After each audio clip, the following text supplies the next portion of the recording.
What's up, friendos? I'm back. We're doing second quest today. I did a little research. I didn't spoil very much, but second quest is gonna be a ride. So chances of beating this today are pretty slim, but it's gonna be a good journey. This is oops, right? You can't skip text, Chris. So basically, the way the second quest works is the dungeons are in new locations. Dungeons also have new loot, and also a lot of enemies are tougher. So basically, this is hard mode, but it's pretty fun. I'm excited to actually properly play through second quest. I think the first time I played through original Zelda, I had such a hard time that I was just like, no, not again. What's up, Henry? Thank you for hopping in. You're so good at jumping in right away. I appreciate you. How you doing today? I think the one dungeon in second quest that is definitely still in the same place is the first dungeon. But I might not... I might be able to beat it still. Let's see. I think I'm going to start off by finding the power bracelet. Simply because I can get one heart early. Although arguably... Let me think. You know what? I might go Dungeon 2 first and get the... Actually, I'm going to do that. I'm going to go to Dungeon 2 first. So I only know where the first two dungeons are. One because Dungeon 1 is in the same place. Dungeon 2 Dungeon 2 I actually found on accident in my little research run, and it's clever. They put things in a lot of really smart places that kind of you can get a pretty good chuckle out of.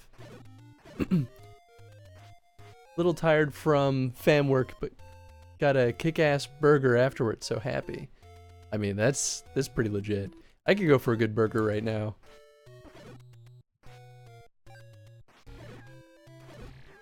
Although I guess I do have some pork to look forward to, so it's pretty hard to complain. And Jen's a good cook too, so double whammy. Not that Jen has to cook. She's just good at it. I'm good at doing dishes, so that's how we delegated our chores.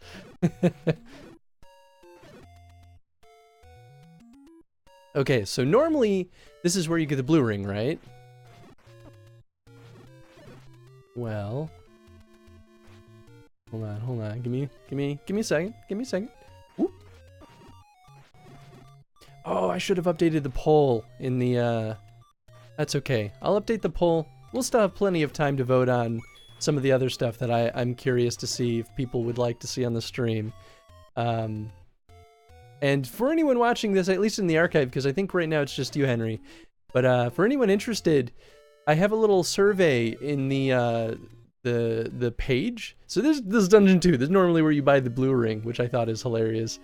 So I have a little survey in the body of my Twitch for people that would like to kind of vote on what they would like to see out of the Chrono stream, specifically for the Zelda one. And there's a lot of games that are kind of either developed by third parties or are sort of like spin-offs of the Zelda franchise that, you know, don't necessarily fall into the realm of like the strict Legend of Zelda timeline. Ooh, nice. I got some bombs. Glad I don't have to buy those. So for anyone interested, feel free to fill out that survey and tell me what you'd like to see. It'll at least help me kind of gauge on what I need to do some research on and what I need to spend some time finding good ways to be able to acquire and stream things. And there's one question in there that just talks about like, you know, would people be interested in donating to help get some stuff? And that's not like, that's, if people want to see it, I'll find a way no matter what. Unless it's like crazy expensive. But it'll help me know if you know, it's all on me to kind of find some things like a modded 3DS or, you know, a Philips CDI, which I still sort of want to get anyway, whether or not people want to see the terrible Philips CDI Zelda games. Okay, so I'm not actually going to beat Dungeon 2, probably. But what I am going to do is I'm going to find the dungeon loot, and I honestly don't remember quite where it is. But there's a very good reason for it. Yeah, my vote is on that third-party games. Maybe hit up after the legit series. And that's definitely one thing that I consider too, like, a lot of these things doesn't have to happen in chronological order necessarily, especially for the third-party stuff.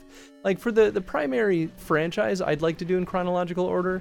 But like BS Zelda or, you know, like Tingle's games, like, those definitely could really just, like, they could be any which way. I feel like it doesn't matter if I play them in the exact chronology, especially because some of that stuff might be kind of tough to find right away. And for like BS Zelda, for example, I don't know if so BS Zelda, for anyone who doesn't know, is a broadcast satellite Zelda, and it was during it was like 95 and 97 that they were a thing, and they were broadcast to the I think it was the Super Nintendo, and I'll talk about this when I stream that too. But it's fascinating, and it's, you know, a game that absolutely could have just kind of like fallen out of the existence because, you know, that data is next to impossible to just like find. But there's a small group of people and modders that found those assets, and they modded it to basically simulate the broadcast signal. Also, this is a new thing. Maybe it existed in the other one, but these are push-through walls.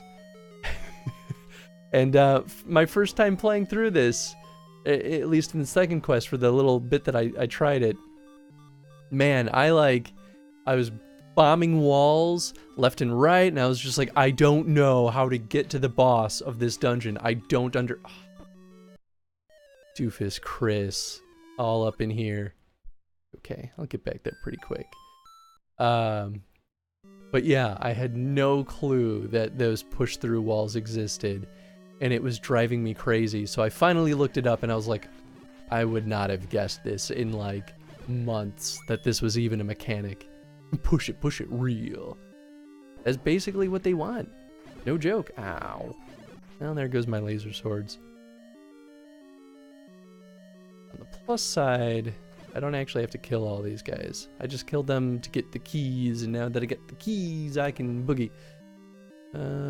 Okay, so I need to bomb the right wall up here. And this is actually the room that I do need to kill all the keys. But I'm not going to give them any kisses.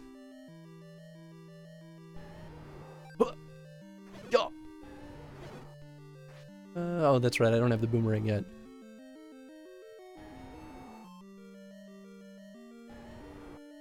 But yeah.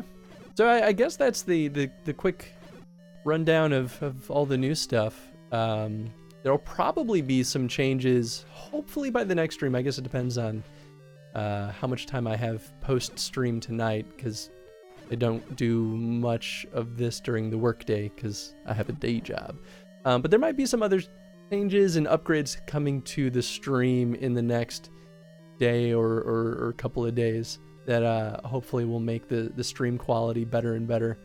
And like, you know, I'm a little streamer, so like, people ever have feedback, don't hesitate to shout at me and tell me to do better. Do better, mo better. Because I'm learning. Oh well, I'm still learning Twitch, but there are definitely some super awesome people like Foxen that have helped me figure out a lot the easy way instead of the hard way. So shout out to Foxen. She's definitely worth checking out.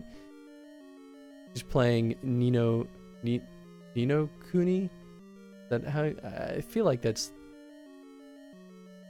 yeah, I think that's the right name. It's a delightful looking game. I've never played it though. Okay, I think at this point, instead of hitting my head against a wall, I'm just gonna leave. I'm just gonna leave Dungeon 2. Because you know what? Ain't nobody got time for that. We're gonna go back, we're gonna have a good time in the overworld. Actually, that's probably for the best. So the reason why I didn't go get the other hearts is because it sort of behooves me to stick with 3 hearts, since when you die, you get 3 hearts. So in the early dungeons, until you get the blue ring, it's kind of nice to just be able to get the laser sword, which keeps you going for quite a while if you know how to use it without, you know, cornering yourself. But we all know I'm not great at that, so we're gonna go get some upgrades.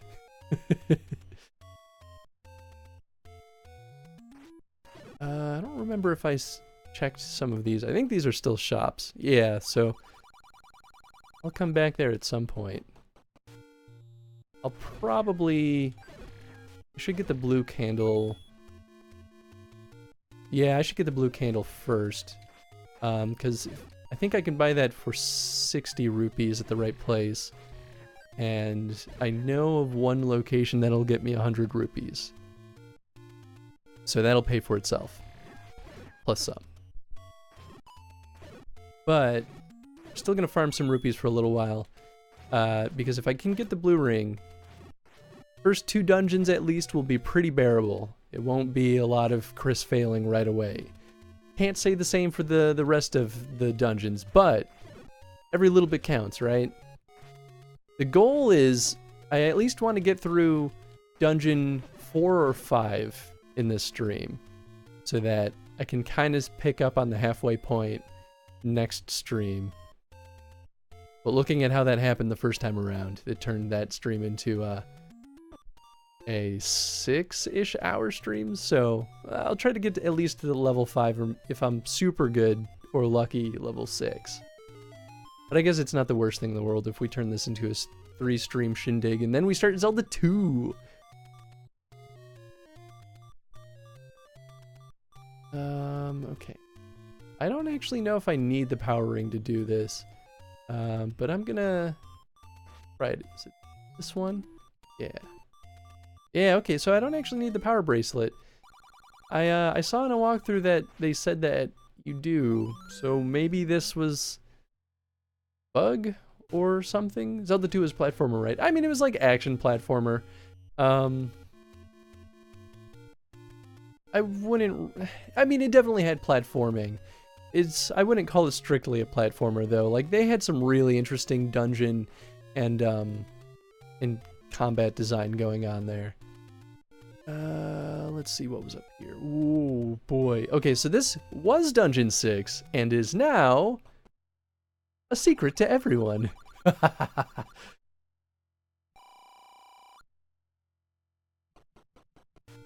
love it. Like, when I saw those, oh. Yeah, I kind of pinned myself there. I should have just gone back up and then back down. Let's see, where was I going? I guess I'm getting the power bracelet.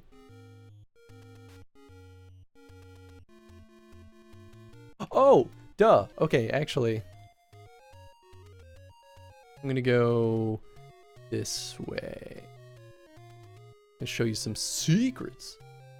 Be back in a sec. No worries, my dude. But you're gonna miss the good stuff. The ridiculous stuff.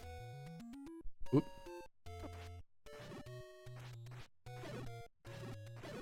Alright, there we go. 52 rupees, so only 200 more to go. Well, I guess 10 more to get the blue candle. I'm definitely not remembering where all of the overworld hearts are. I mean, there's still 2 that I believe haven't changed, and that's the one that you need the raft for, and the one you need the ladder for. Okay, was it this one? No, okay. It's probably this one. There we go. So you have to play the recorder. There's a few secrets now that you have to play the recorder in order to find them. And that's it. It makes a lot of sense looking at the first quest, because it's like, oh yeah, you use the recorder to reveal secrets. But like, this is another one that I probably would have never figured out. At least not in a long time. I think there's another one over here that just gives you rupees. But I'm not, maybe that's it. Hopefully that gives me rupees. It's a secret to everybody. Thanks, my dude. Oh, only 10? Well, at least I can buy the blue candle now. Ow. Or I could just... No, I'll get the blue candle. I should get that.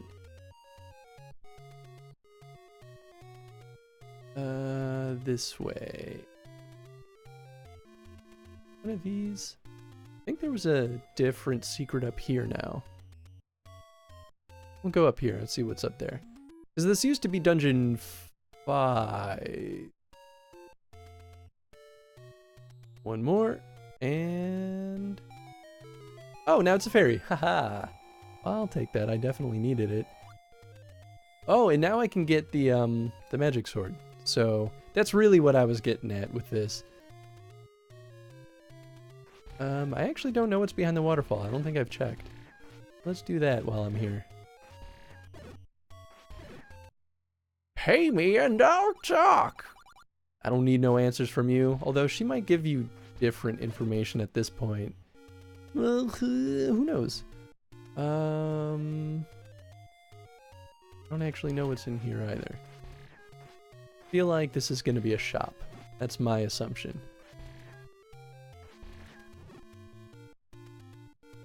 That's going to take forever. Whoop!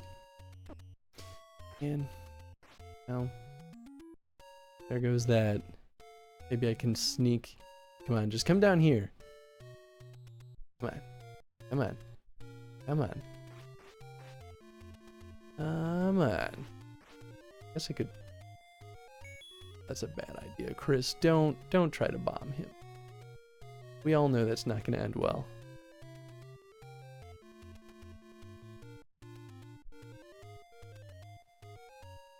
Oh, sorry. It was a Slack message. Yeah, we're just going to come back over here.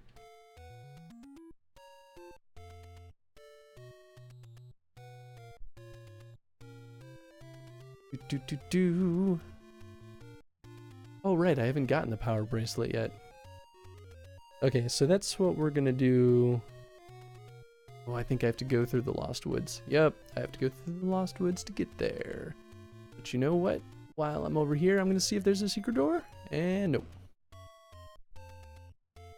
Man, and just when you think you've started to figure out the majority of the secrets, then you play second quest and you're like, well, okay, now there are new secrets all over the place. Although I don't know if they... oh yeah, they did move some.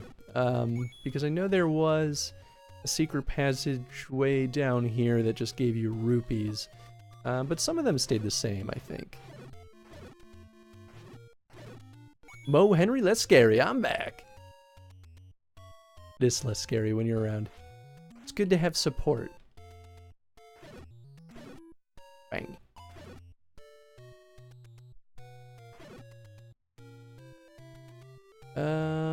You know, and I'm genuinely unsure of where the blue candle is. It's not in as many places, I think, as it... oh, maybe it was only in one place. It was just easy to find last time.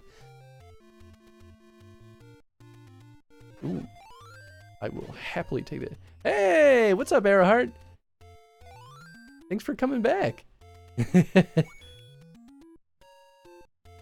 I'm learning... well... I'm trudging through second quest, hoping that I've learned at least enough to survive. I'm on my way to get the... not the magic sword, the, I missed an awesome GDC. Aw, man. I mean, like, there's always next year, right?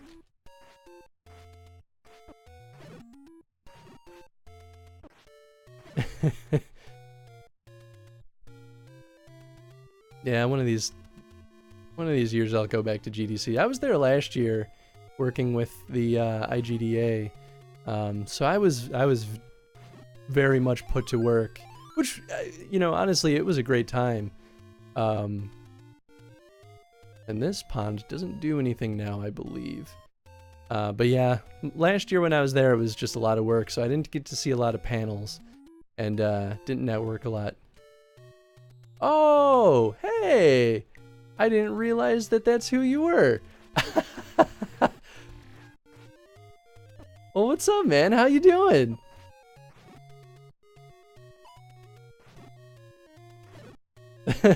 Sorry if I should have realized that. When it comes to Twitch usernames, I just kind of like immediately assume I don't know who anyone is.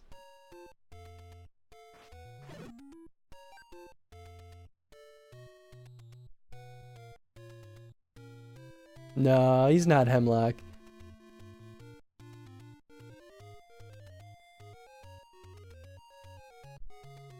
But yeah, hopefully next year I'll be back at GDC.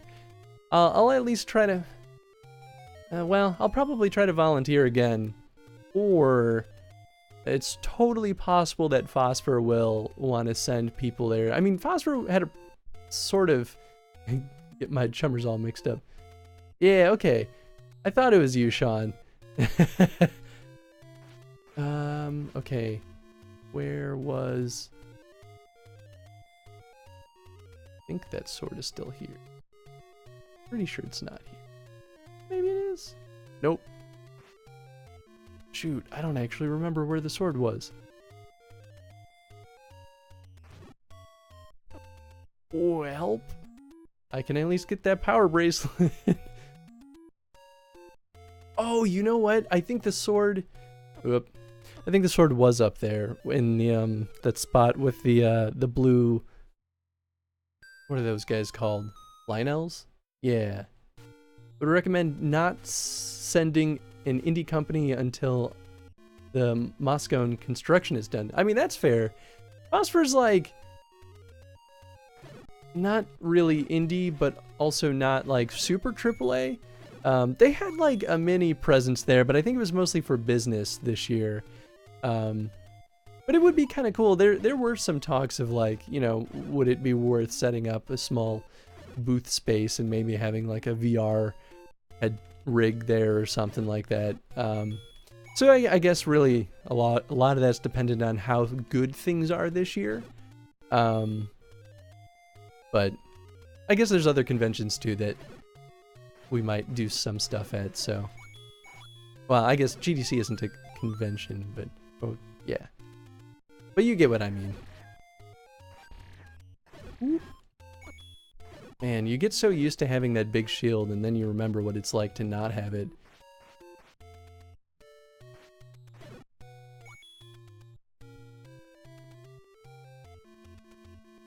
Oh, I have more rupees than I thought I would at this point.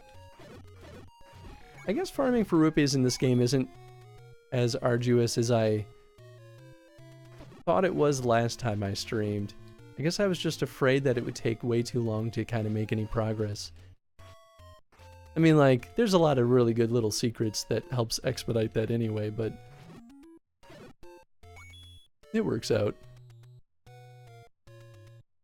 I met 2 small companies from Japan that had their booth assignment in an area that was off limits and under construction.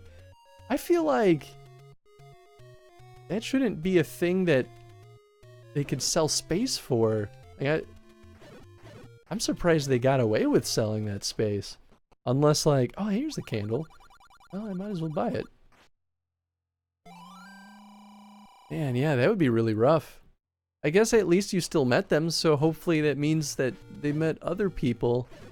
But yeah, that would be tough to kind of make much headway in terms of like networking and stuff. GDC is such a weird space though. Like, even as like a professional, I'm still not quite sure how you make GDC super valuable, and that's why I just like go to panels all the time, because at the very least I can learn something.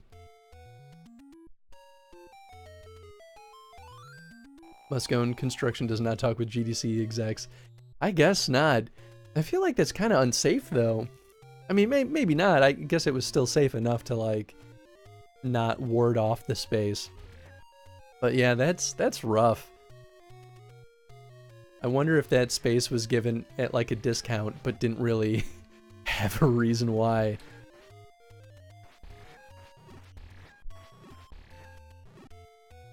Come on, come on.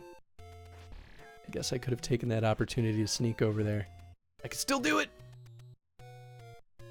Yeah! That kind of worked out in the end. Master using it, and you could have this. I will just take it with my weird face. I love how, like, slanted his face gets when he picks up the silver sword. Is that what this one's called? I think so. There's a silver sword, and then there's the magic sword. Okay, so now we can actually beat some dungeons. I can't go this way, Chris. It would definitely behoove me to get the blue ring. Actually, you know what? I'm gonna at least get that 100 rupee spot that I know of. That way I can at least get to the blue ring point sooner. Zelda! Hey, Jen! Thanks for popping in.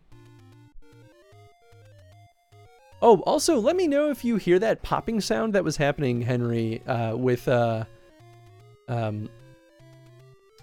heart...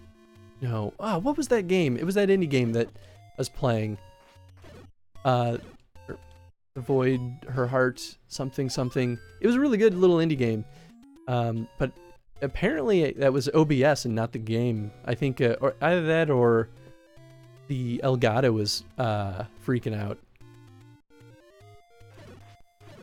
Well, I guess I'm already right here. I might as well knock out Dungeon 1. We know names! It's true. I mean, like, so I've been doing my research on Twitch lately, and this is the same thing I did when I journeyed into YouTube. I kind of did a research deep dive, and I just, like, binged a bunch of podcasts and a bunch of other resources that talk about, like, you know, how to not suck at doing like YouTube, and in this case, how to not suck at doing Twitch. And you know, I still have much to learn. Where was I going with that? Oh, one of the podcasts was talking about how like really it's better in Twitch to just kind of like, I don't know, realize that it's more of like a friend community than a like YouTube's big deal is like, you know, everything's highly produced, or the most successful channels are highly produced, and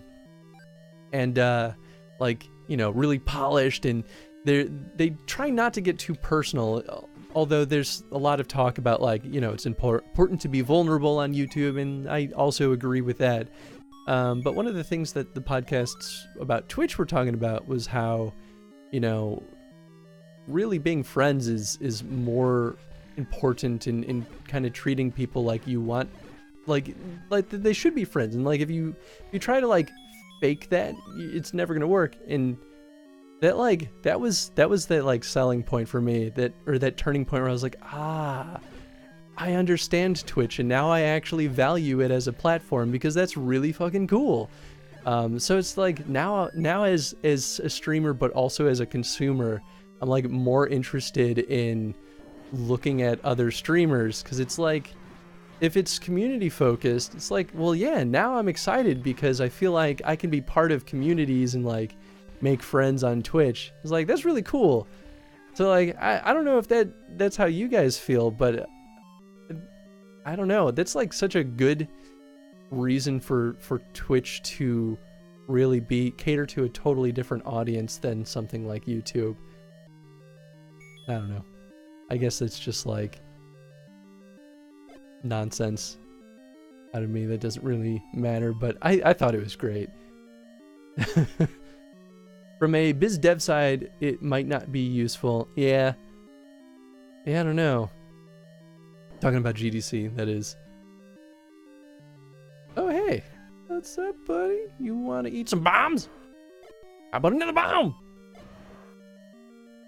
Hi, new viewer here to your Twitch streams at least. Watched your Doki Doki playthrough. Hey, what's up? Should I just call you H-Pets? I feel like that makes sense, right? But yeah, I remember you. You were definitely really enjoying the Doki Doki playthrough, which made me really happy.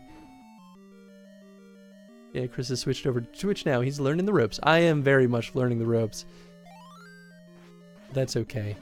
That means we get to all go through this journey together. But yeah, man, thanks for hopping into the stream. And killing it! Thanks, Jen. I don't think I got the dungeon loot yet. Also, if you notice, the dungeon is in the shape of an E. Apparently, the dungeon spells... The dungeons in Second Quest, not all of them, but some of them, will spell out Zelda. Rope Killer Chris. I haven't killed any ropes yet, have I? Did I just do that? Maybe I did. I'm only half here, guys. Of your recent ventures, I preferred Switch Hunter Chris. You know, that was like the most bittersweet thing I ever did. Because I started Switch Hunter Chris, for anyone who doesn't know. Switch Hunter Chris was my Twitter story. It was a little adventure of me like going out into the wilds, the jungles, to find a Switch. And this happened after I pre-ordered my Switch and everything, and someone stole my Switch, like off my doorstep. And I was so miserable about it that I just like every day, or you know, every couple of days, oh no, I would go out and punch the stores for a Switch. And I kind of made a little narrative out of it that, you know, I had fun with it, and it seemed like a couple of other people really enjoyed it, which made me really happy. So it was like, that's one of those things that I was like, wow, I had a lot of fun doing that, but also I'm super happy I got a Switch. So I don't want to go back to that place.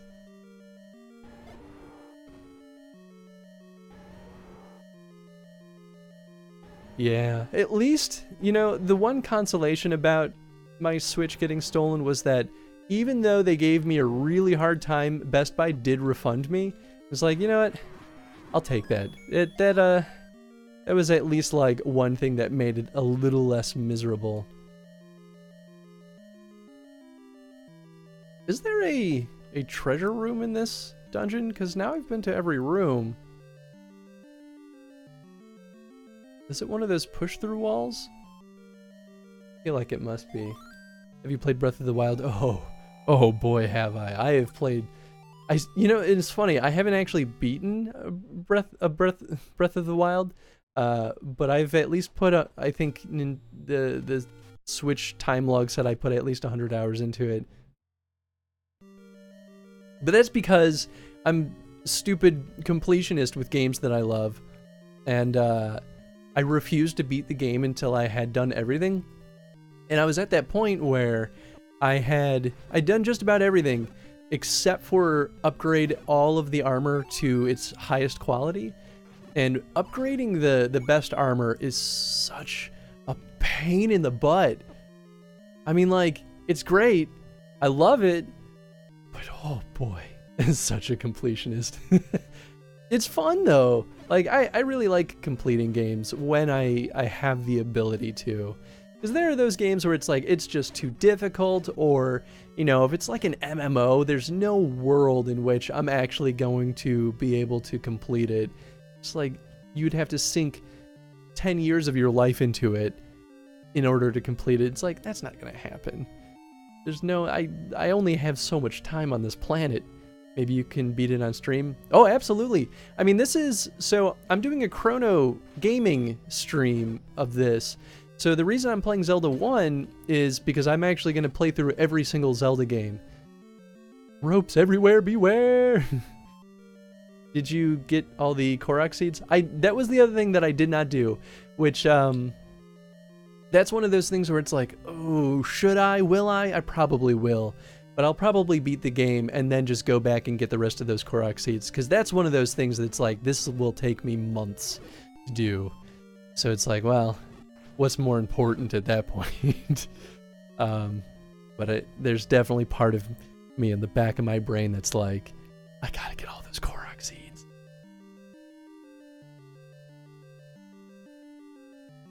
Oh, I should probably bomb more walls. I guess I'm assuming that it's a push-through wall when it might not be. Juked ya. Yeah, I didn't think so. It's not going to be a push-through wall. This feels... Oh, right. This might be the... I don't remember if you get the bow at this point. Because they switch up the treasure in each dungeon, too. And I know I got the boomerang, but I'm pretty sure that one doesn't count as the dungeon loot. That's why I'm doing this.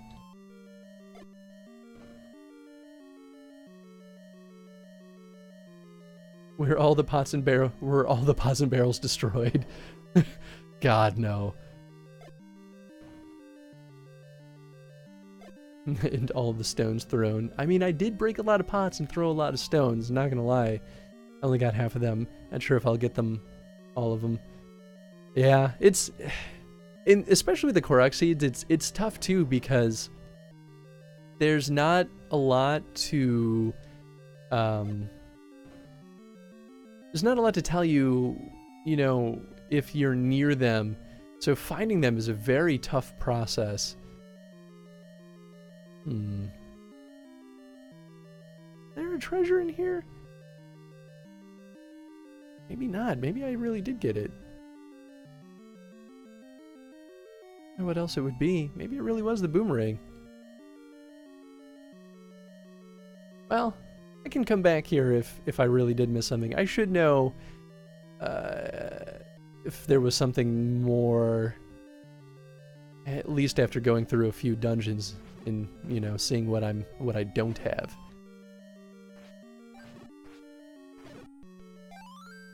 But, you know, not bad. I guess I beat this with the silver sword, but at least I didn't die a million times just because I didn't have the blue ring. I can't remember how many Korok seeds I left Breath of the Wild with, too.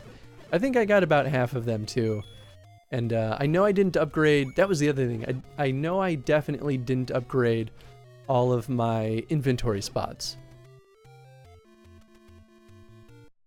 So that's definitely the criteria that I would have wanted to do before I beat the final boss.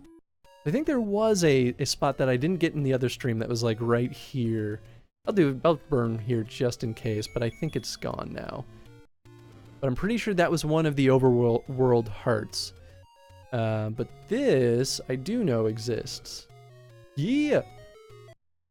Oh, that's right. Okay, so that's where I buy the big shield, which would be super nice, but I'm gonna get that blue ring first. It's because we all know I'm not super good at dodging stuff anyway. I should be trying to burn at least one bush per screen though, which I have been bad at. Wait, can you break all the pots? I'm pretty sure that's not any kind of criteria that's measurable. I mean, like, sure, you could break a bunch of pots in that game, but they all respawn and regenerate, so... Just making sure a completionist joke based off of my limited Zelda knowledge. Yeah. That would be how you drive completionists crazy. Okay, so this is the potion lady. Maybe, but probably not. Yeah, it's worth a shot.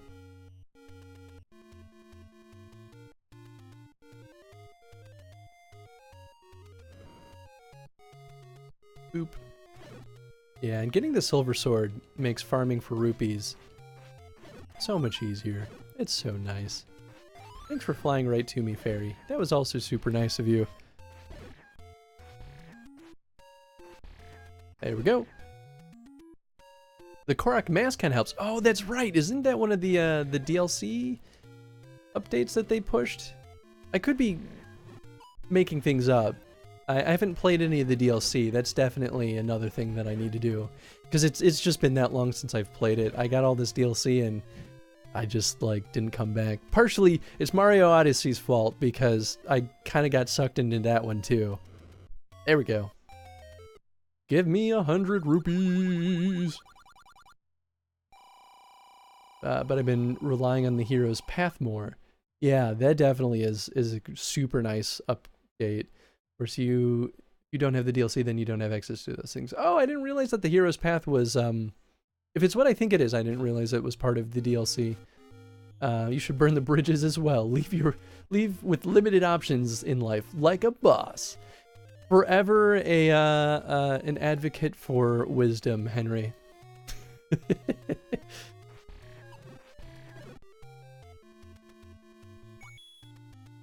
Actually, I don't know what's over here. While I'm farming for rupees, I might as well just kind of... Oh, duh, of course. Might as well sort of explore some of these other areas, though, just to see if I discover any other little secrets, because I need 60 more rupees. Where they hid the blue ring in this mode is a total cruel joke, though. That was the last thing that I looked up before I stopped doing any research on Second Quest, because I was like, if there's one thing I absolutely need is the blue ring. And I poked around in my own file, so I beat the game again and started playing around in another file just to, like, kind of feel things out. And oh, here's another blue candle. And yeah, I could not find the blue ring. I spent at least a couple of hours poking around every single screen, and of course, it was hidden in a way that I would not have ever imagined would be a thing. But in the game's defense, it's very cleverly hidden. Like, if you are paying attention, you can figure it out. And I just wasn't paying attention, I guess. None of those?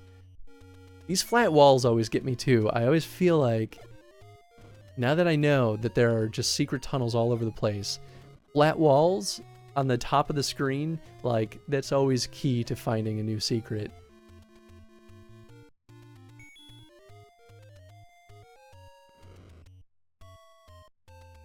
Yeah, it's part of the DLC. Is the blue ring hidden in the Dungeon of Depression and Fire? Also spiders. Lots of spiders. I mean, that's kind of how it feels. But it's both easier and meaner than that. You'll see. I won't spoil it until we get there. But I'm going to get those rupees first. Whoop. Meet the old man at the grave. I'm noticing there's still a delay between your face cam and the game.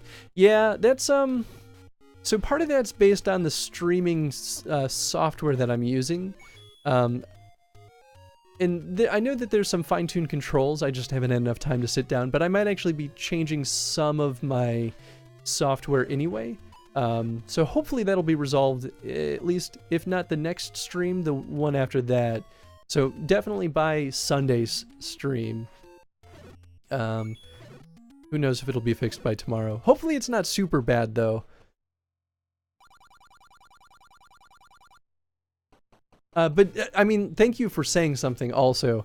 That's one thing that always drove me crazy on YouTube is when we would goof up stuff, it just did things that drove people crazy. It wasn't until like months had gone by before anyone said anything. It's like, I didn't want to like make such a bad experience for everyone. I felt so bad. What's your feelings on Zelda 2? I love it. I mean, like, it's got some pretty terrible design in some aspects, but there are other parts of that game that ring so true to me, and I really, really enjoy it. Dungeon of Self-Loathing and Phosphorus.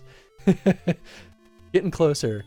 Well, the seconds of latency. I guess at least it could be worse. I know that some people have said that it gets worse the longer the stream goes, at least with audio syncing up with the gameplay footage. But yeah, it's forever a work in progress. So hopefully it'll just keep getting better and better, and there'll be less noticeable lag in that stuff.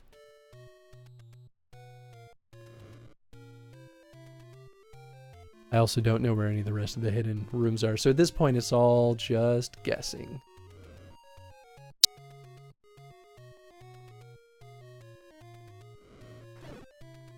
Yeah. That red candle would come in a lot of handy right about now, though. Oops. Oh, hey. Hey, whoa. The latency is much better now. He's had cases of going, dang, I died, and then die. Would made him come off as a prophet of death. Maybe I am also just a prophet of death. Huh? It's worse as time goes on. It's a sign of memory leaks. It could be. And that's definitely something I've considered too. It could also just be like a, I mean, it could also be things other than memory leaks. It's never caused a crash though. So if it is a memory leak, it's hopefully not like incredibly severe. But I think Streamlabs OBS is still in beta. So it makes sense that it's not perfect. But it's really nice compared to just vanilla OBS.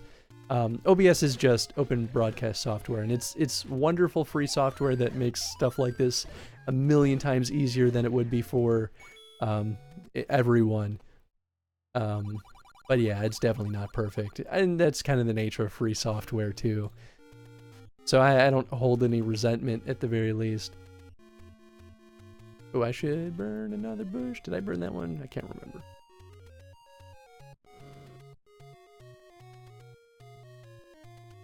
Oh, I mean, this is going to be a secret passageway, I believe. Oh, right, I never got the power ring. Well, I might as well go get that. Oh, hey, another fairy. That's the one fairy that I always forget is there.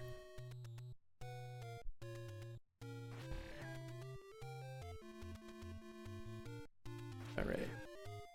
Going north. Hey, that's pretty good. Oop. Fighting any of these blue enemies with the wooden sword is such a trudge. Like, as soon as you get that taste of what the better swords are like, it's like, I never want to go back. Especially, you know what? And that's what playing through the first quest half blind, because I still knew some stuff. So that's like the good thing is like, I experienced it, and I trudged through it, and I hit my head against a wall many times, and now that I have a taste of the better weapons, it's like, now I know. Now I know what to look for, how to optimize my time. Oh, I think there still is maybe a cave door here. Maybe, possibly. Yeah, look at that. Aha! Joke's on you. Aw, joke's on me. I didn't need that fairy. It's a secret to everybody. Well, look at that. Now I can get that blue ring. Go put a ring on it. Then we'll get power ring. Or the, yeah, power bracelet. That one. I guess I don't really need... Oh, right. I'm not going to gamble because that has almost never worked out for me. But, here we go. Look at that! It's like a push through a wall in the overworld. Sneaky. Boy, this is really expensive. I'm going to need that bait at some point too. Isn't that tricky? But the way you know this is if you're paying attention to those cells on the overworld map, you're like, wait, I've never been in that upper right corner. How do I get there? That's how. Real sneaky like that. And it helps too that on the, so we'll go up there. But if you go to that cell just to the left of it, it's pretty obvious that there's no way across. So if I go up here, it's like, yeah, that's just water. Water in mountain. Like, there's nothing you can do about that. So a push through wall there wouldn't make any sense. So where else would a secret path be other than, you know, oops, other than right next to it? It's like, or right below it. So it's like, yeah, that was actually kind of clever. It really makes me wonder what's there, though, in the first quest, because I'm pretty sure you can still go there. I could be wrong, though. I mean, obviously, I've never tried, because I didn't know it existed until, like, yesterday. Dude, when you said I once had a taste of that better sword, I can't go back, the song Illuminati by Infected Mushroom entered my head. Can't say I've ever heard that song, but by the name alone, I think I can sort of assume what it's about, but also it sounds very interesting. But knowing what kind of music you share on the Discord, Henry, it really could be a lot of things. So I guess I'll go to Dungeon 2 at this point. I could still get that power bracelet, but I have to go around since I don't have the ladder.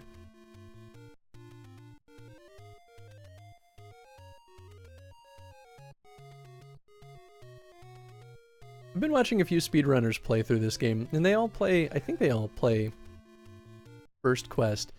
And some of it was me hoping to just kind of like learn a few things from other streamers, both in terms of like Twitch and also like in terms of this game. But speedrunners burn through this game so quick that it's like, man, I'm like, there's no way I'm gonna learn anything from them, because it's more mesmerizing than educational. And then the other half of the people that play this game, they all play randomizers, which that's super cool, but also, I'm not gonna learn anything from that. So I'm like, dang.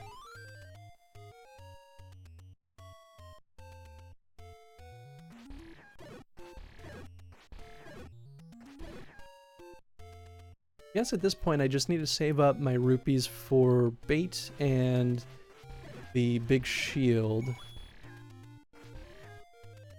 Big shield's probably next. That one's going to be the most useful so long as I don't waste it to the likes. The cruelest enemy. Well, what's crueler? Likes or wall masters? Both are pretty harsh.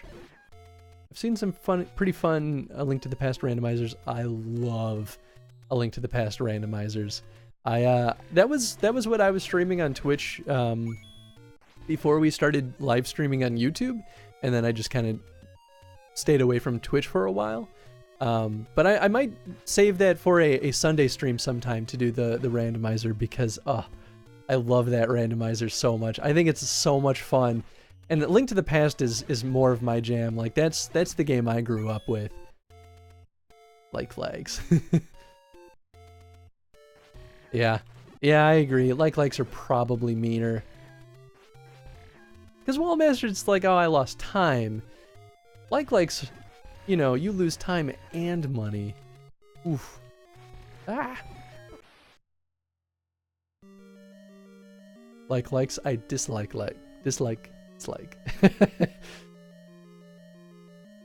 Way to be, Henry.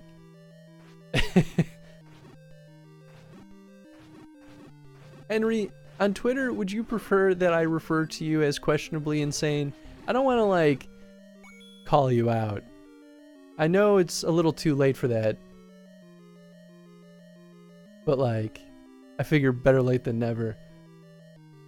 Those fuckers eat my shield. Wall masters are annoying. Yeah, and honestly, wall masters are usually easier to kill anyway.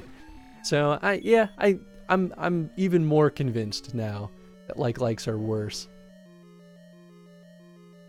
Sorry if you don't like cursing. I'm mostly fine with it.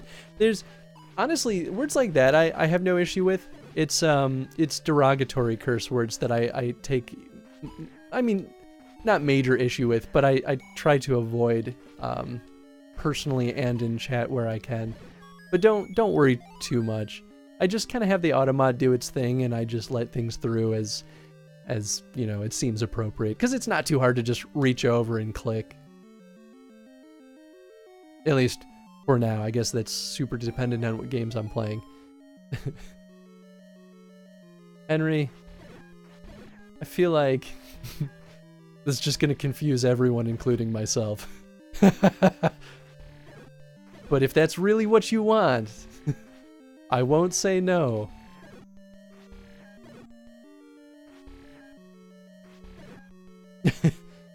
In my mind, both enemies can go to hell. I mean, that's absolutely fair. I'm on that side too. But they do have some good design, so it's like, well, I appreciate them existing, but damn, are they cruel. Oh, these guys are a pain without the bow, so I'm just gonna not deal. Oh, but maybe... something tells me there's a bombable wall in here, and I could be wrong, but I don't want to regret not trying. Well, I guess that would have been the only one, so never mind. Wow, the auto mod dinged me for hell. Yeah, that's where it's like, auto mod's a little too picky sometimes. I could probably, it gives you this sort of like arbitrary 5-point meter that you can use to sort of choose the level of filtering. And I think I have it on whatever the default was, which was notch number 2 out of 5, and 5 being the most filtered. So I was like, well, 2 out of 5 shouldn't be that bad, right? Oh, found a bug. Oh. Hey, what's up, Itas? Have you streamed any Songbringer since being on here? Link to the past randomizer got me thinking about that. There's been an update that adds a lot of combat stuff to give it more depth. I was actually thinking about Songbringer the other day, especially while playing this, because Songbringer's so based. It's like the modern version of original Zelda in so many ways. But I've been thinking about streaming that. So if people would like to see Songbringer, I will absolutely play that on the show. Because I had a lot of fun with that on GDPG.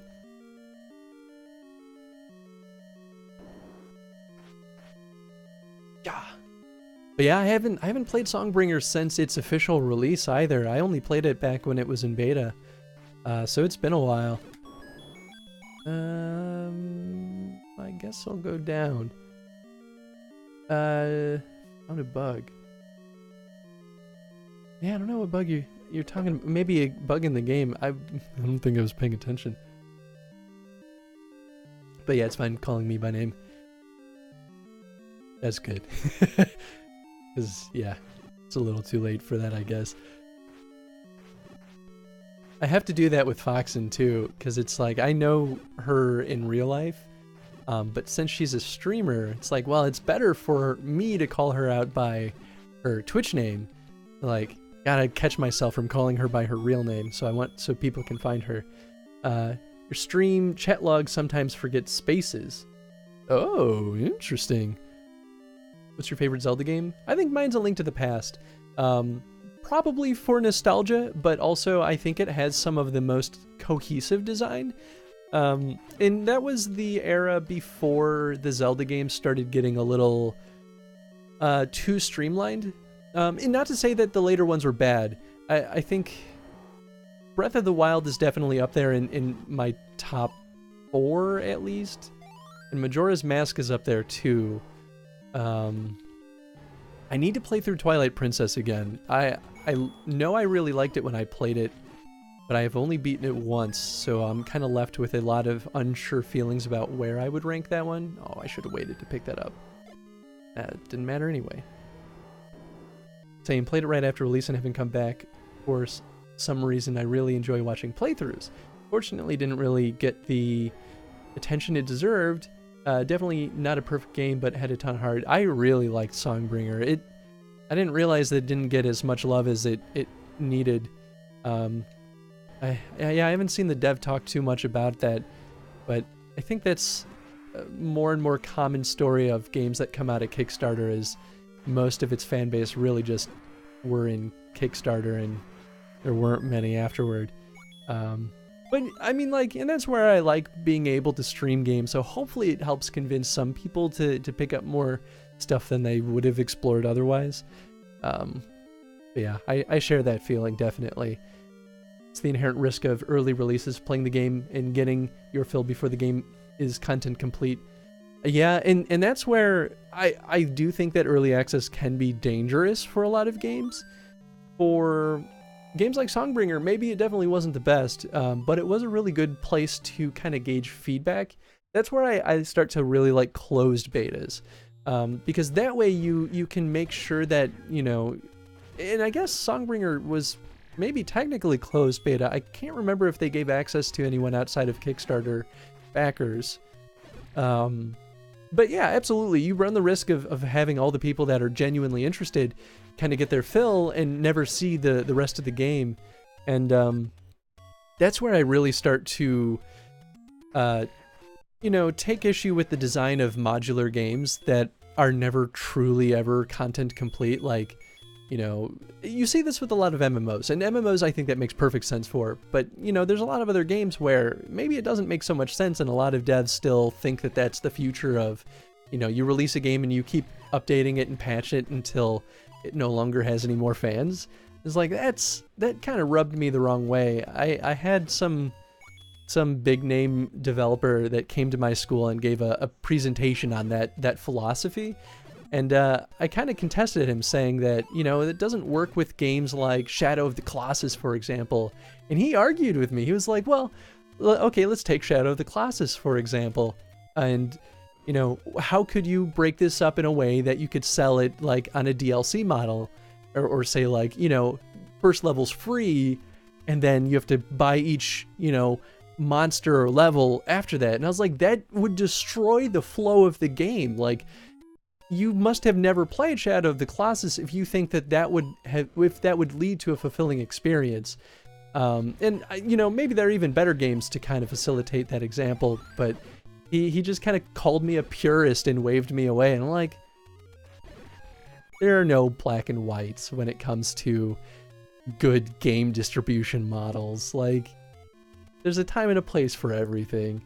I think he was just trying to like preach his message, I guess. Sorry, that was a huge ramble. Twilight Princess is my favorite. Breath of the Wild is second. I think that's a really good combo though. Like, Twilight Princess, every single time I play it, I love it. And I love the theming and everything about it.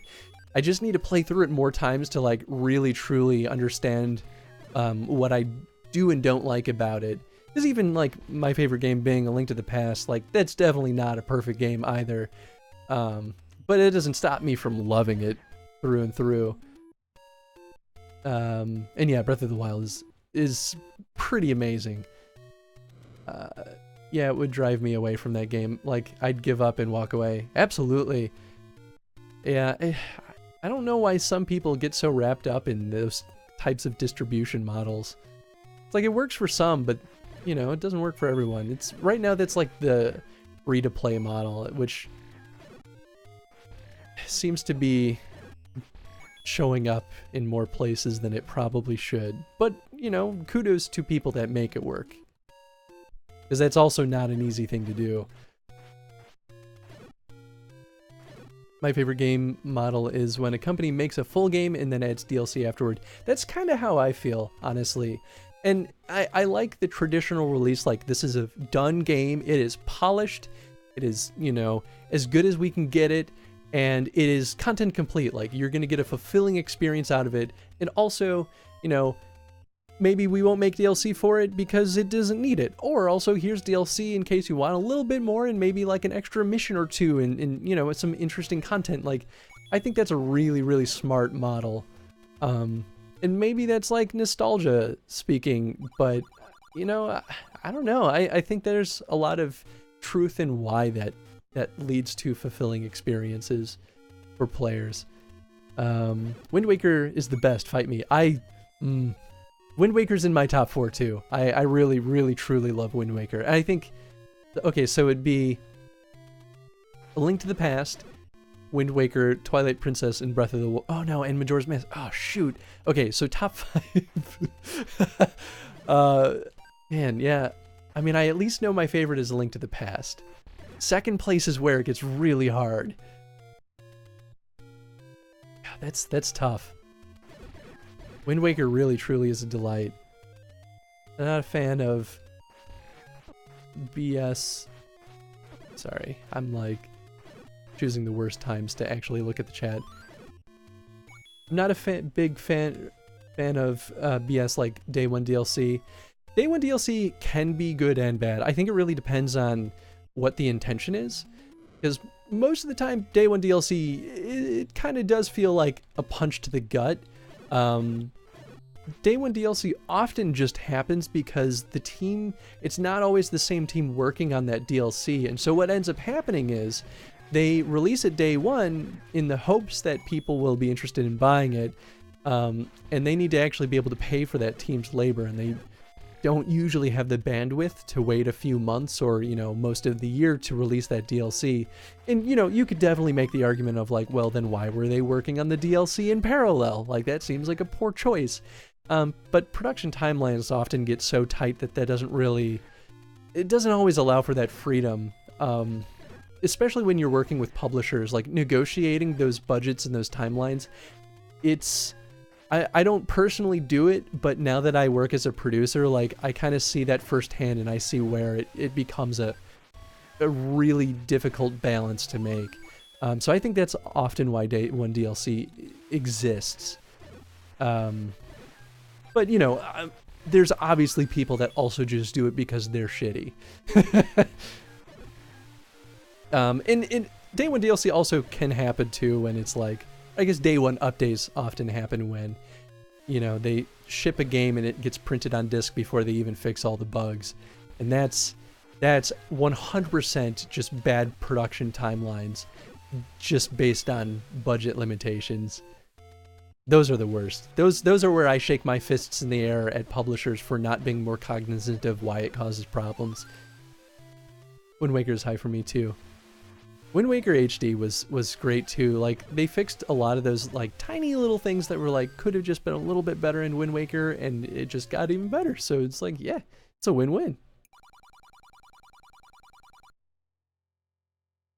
I mean, in the sense of the data is already on disk and the purchase of DLC just flips on a Boolean. Yeah, that is pretty cruddy. I agree with that. I wonder if they usually do that because it's like, oh, well, this way you don't have to wait forever for the DLC to finish downloading. So it was like a, I don't know, trying to facilitate like players with bad internet speed, but definitely didn't come off that way. It really does feel like they're just kind of leaving the content, wagging it right in front of you, being like, oh, you gotta just pay more for it. Like, well, yeah, I want developers to make money for their work and effort, but at the same time, you gotta like understand how it's gonna be perceived by the players, and it's like stuff like that seems so obvious. It's definitely have had similar conversations at work, not to any of that same kind of extreme, but there have definitely been conversations at work in that same vein where it's like, well, okay, so we think this is a good idea, but honestly, what are our players actually going to look for in this? Like, what might they actually want? I thought there was a little secret here. Maybe it's not in this spot. And yeah, I don't know. I wonder if sometimes it's like, I don't think it's that developers don't consider it. I think it often is just like constraints that are outside of their control sometimes. So I don't know where Dungeon 3 is, if that wasn't obvious. This is this is about where I left things off. I guess I could go burn down the bush that was Dungeon 8. I'm not sure what that's turned into. Episodic, that's the proper name.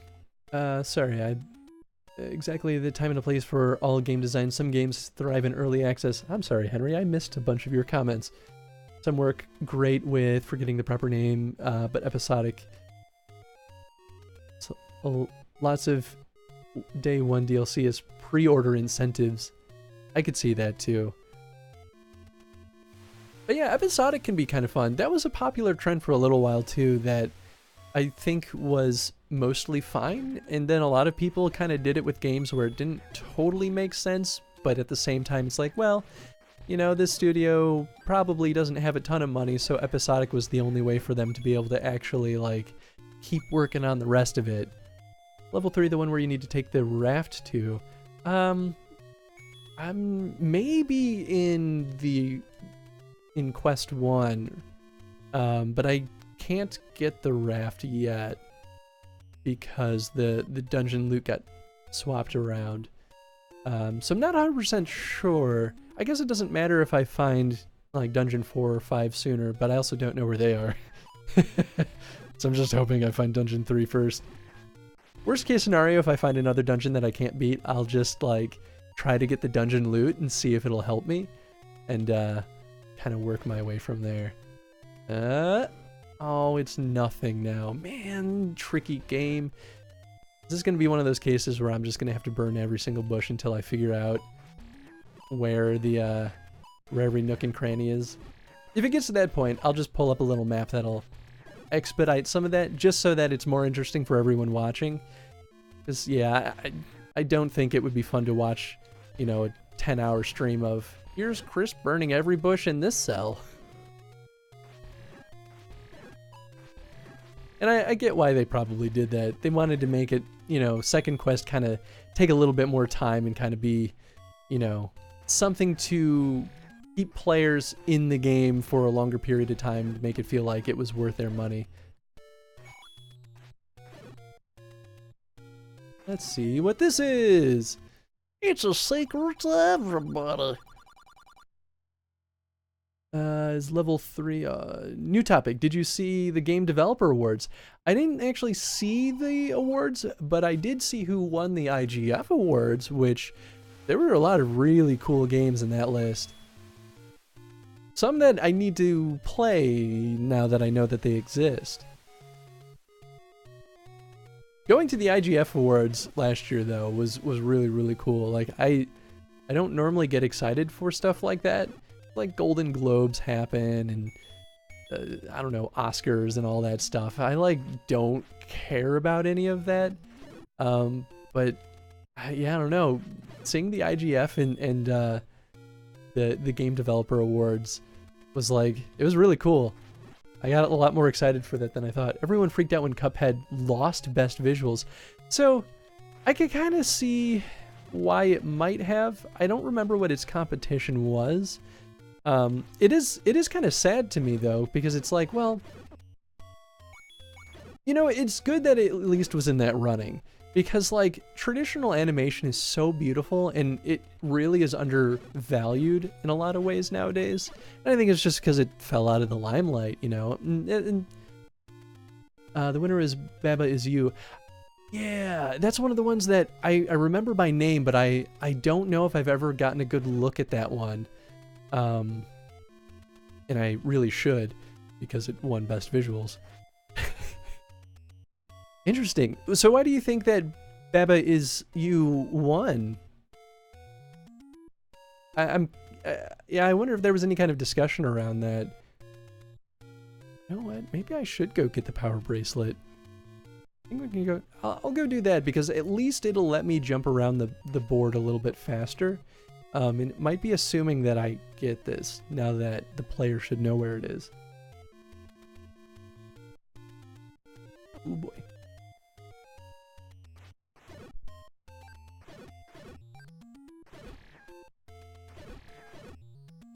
Dude, Hitman got a lot of flack from being episodic. But it worked great for the game. Yeah, that's what I was going to say. It sort of makes sense. I mean, if you have gameplay centered around levels that are meant to be replayed for a good 10 to 20 hours, then having new gear with each episode that could be taken to older levels to do things in those older levels, I thought was clever. But yeah, folks just write that game off to it being episodic. Yeah, that... I don't understand why the... I wonder if it was more of the audience. Like, it was sort of... Hitman is a weird franchise. So there are the super fans, and I work with one who is very definitely a super fan. And it sort of appeals to a niche audience, because it's kind of a weird game design. And I don't mean that in a bad way at all. But I think to that player base, it made a lot of sense, because they understood Hitman, and they kind of understood its model. But at that time, was it Square Enix and Eidos that that were publishing that one. Yeah, I think so, because I remember Square Enix involved with Hitman Go. So I wonder if because they were publishing it, they kind of reached a broader audience than Hitman normally would have hit. And so they might have seen episodic as not a narrative-based game. And, you know, a new player might look at it and be like, oh, this is a game where you're an assassin, so you've got guns and you're going to do stealth things and, you know, you're going to go guns a-blazing. So new players might have seen that and just kind of wrote it off as not good at episodic because they didn't really know what to expect out of it to begin with. That's my theory. I have absolutely no idea if there's any truth to that. If there is truth to that, that's just sad. That means that Square Enix just didn't know how to market it properly. I mean, maybe. I don't know. The sadder thing about it was that it still sold a lot. Like, it made like $5 million? And to Square Enix, that was considered a failure. I think it, like, basically broke even. And it's like, what did you expect, Square? Like, they must have had some kind of crazy expectations for it if they thought it was going to get a lot more than that. Just because it's so niche, you know? Okay, let's see. It was a good game, but the visuals didn't seem as high quality as Cuphead. Yeah. I mean, that's definitely where, like, I could see people being kind of frustrated with Cuphead not winning the Game Developer Awards. Baba has used a cool looking game, but super bizarre choice for best visuals. The visuals clearly aren't what mattered the most to the dev. His previous game, Environment Station Alpha, was a cool Metroidvania too, but again, visuals were neat, but definitely didn't seem like a priority. That is kind of the one weird thing I've noticed with the IGF and the GDA awards, is they kind of circle around a lot of the same games, and I wonder why. Like, maybe it's just that there aren't enough entries. I'm not totally sure, but there were some games that won last year, even in the IGF, like a game I really love, Goner. It won an award for Best Audio, and it did have fantastic audio, but audio wasn't a primary component of that game. Like, it wasn't part of the design, and it did have good audio, and it was probably better than its competitors, but I feel like there are other games that came out last year that could have beaten it, that, you know, audio was its core intention. But yeah, I don't know. With Cuphead actually being on the board, that does seem like even weirder of a choice. Now I have to really check out Baba Is You, just to kind of get a sense of how crazy this whole situation is.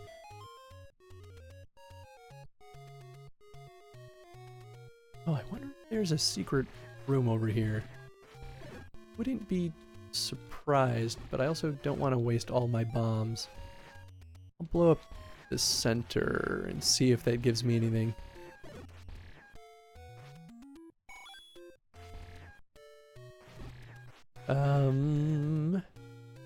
Yeah, some have claimed that Square pushed that business model. Eidos bought the rights back, so I'm interested to see what happens to the game for Season 2. I thought it was not Eidos that owns it. I thought it was like IO or something? That could be. I'm really bad at knowing bigger developer names, and I'm terrible. Have you played Sea of Thieves? I have not.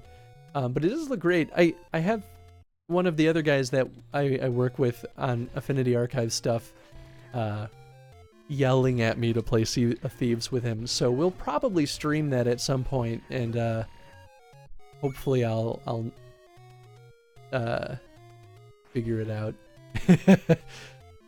It looks fun. I watched a couple of streamers play it, but the little bits that I saw, I didn't totally soak in what was happening. So I think I just need to play it myself and kind of get a better sense of how the game plays and what the core design is.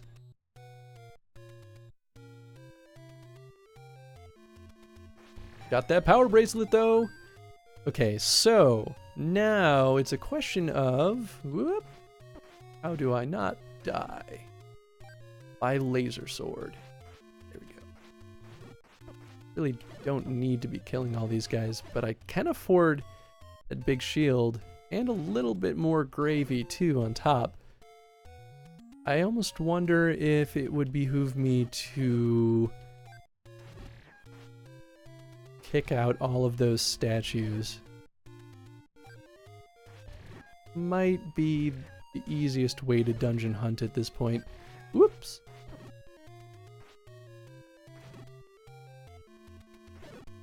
Well, let's see what's over here. I feel like this was an area that had some other weird stuff going on that caught my interest in Quest 1 that I never quite figured out. So maybe it was all for the second quest.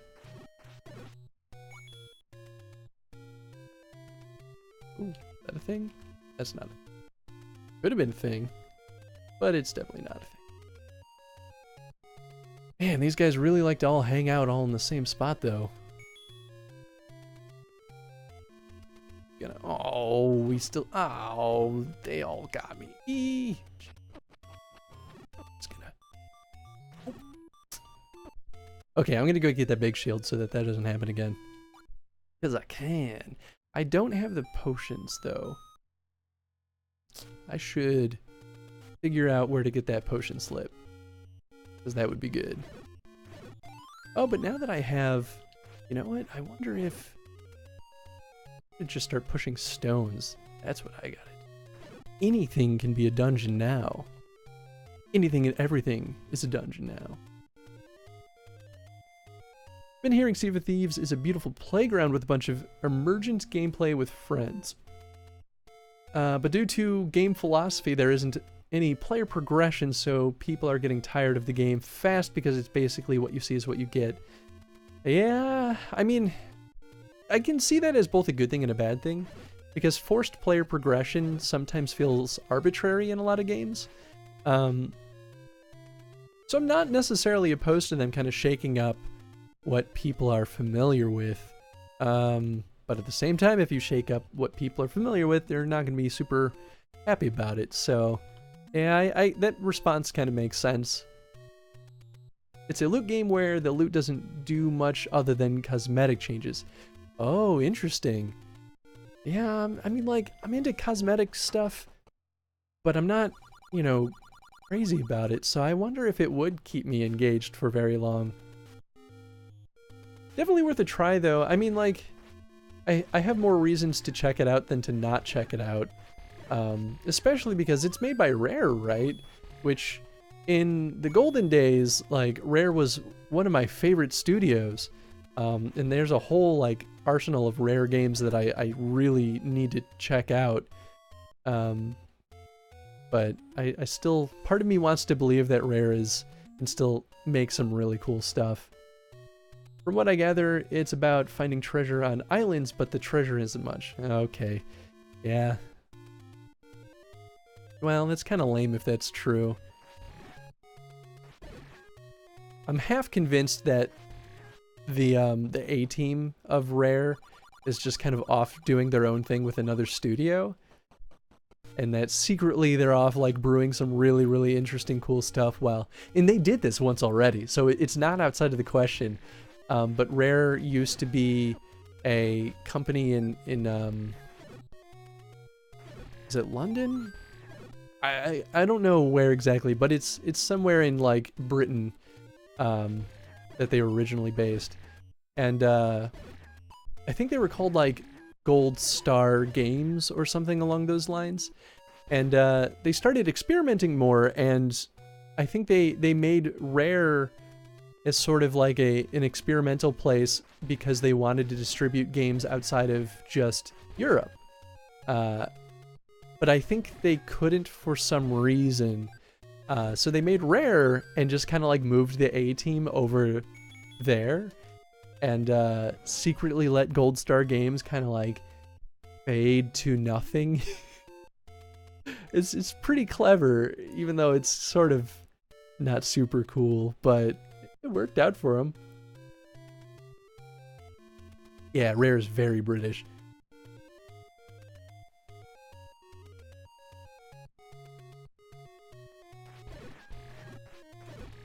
Okay, so I think the cheapest shield was the... Maybe it was actually where I got the blue ring. It was either that or it was that corner that I burned a bush in. So I'm gonna go there. I'll go there first, because that's not super far, I think. I have to go by Lake Hylia. I think it will eventually be something substantial, but it's crazy that it's essentially early access without calling it early access. Yeah, that makes sense.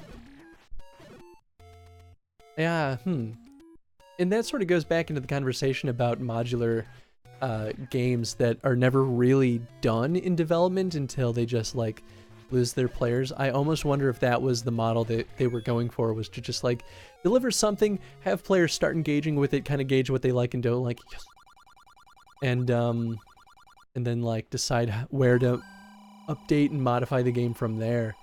But yeah, I mean, like, this is a pretty clear example of where that can kind of bite you in the ass. At least, well, in my opinion. I haven't actually played it, so who am I to really judge at this point?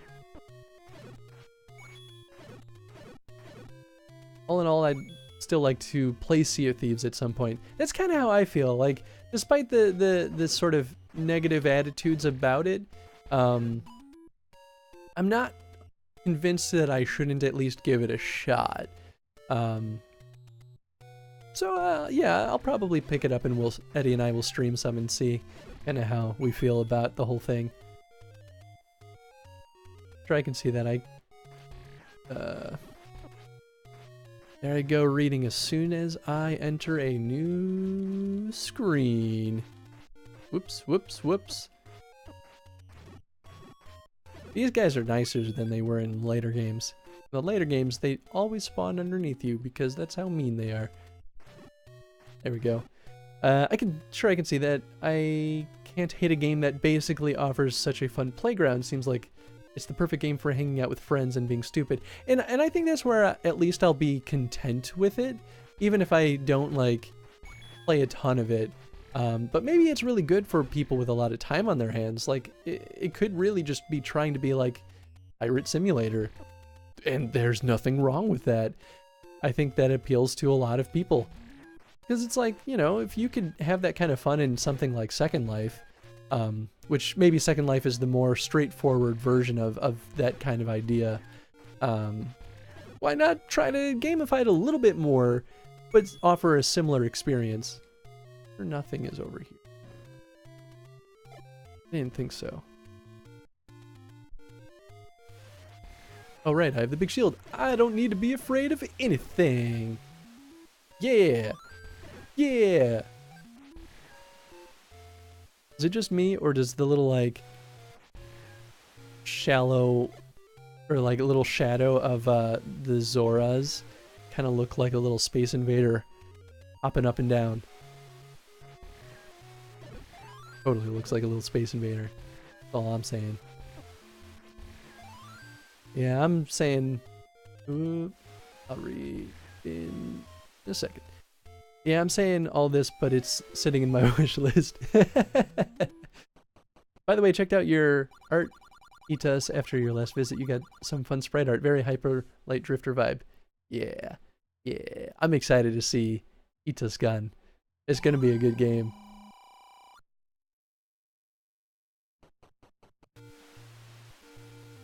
Okay. Well, now I have the bait. I think that's all of the big purchases so far. So really I just need to find Dungeon 3. Maybe? Pay me for the door repair. Well, I'm glad I already spent some money.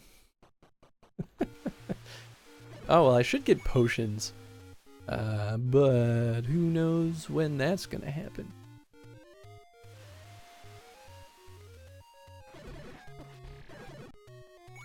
Sword and Sorcery and a few others are big art inspirations.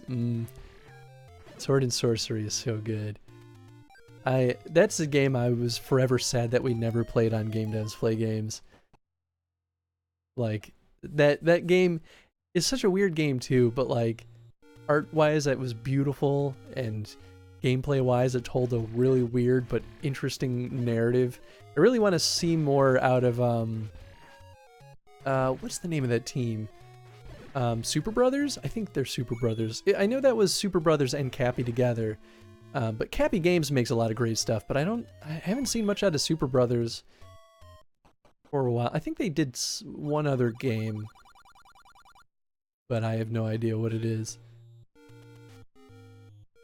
I haven't played a lot of Cappy games either. I really need to get on that.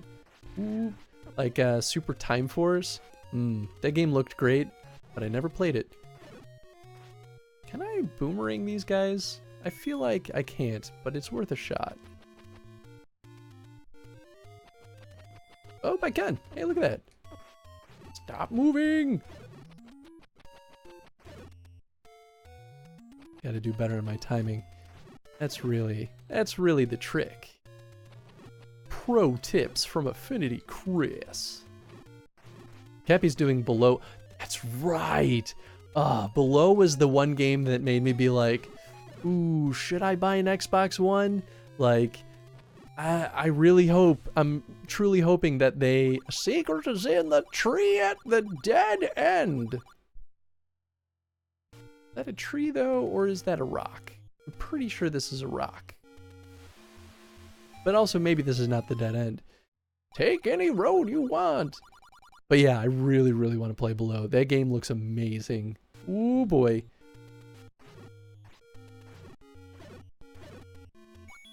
You know, I guess it's possible that there's a dungeon hidden within the gravestones. It's probably worth a shot. Whoop. Well, got him. That blue ring is real nice, though. And, oof. Ooh, boy. There we go. It's all about the timing. Bam. Yeah. I ain't afraid of you. Bam. Oh. Jimbo Bob, money in the bank. Bam! Well, at least he's a slow boy. Man, those shield guys are booking it. Isn't it crazy? Like, how do they even move that fast? They just woke up. Wah! Alright, well, nothing here. Just for... the goofs of it. Yeah, I thought it was worth a shot. I guess there could be more push-through walls. Boy,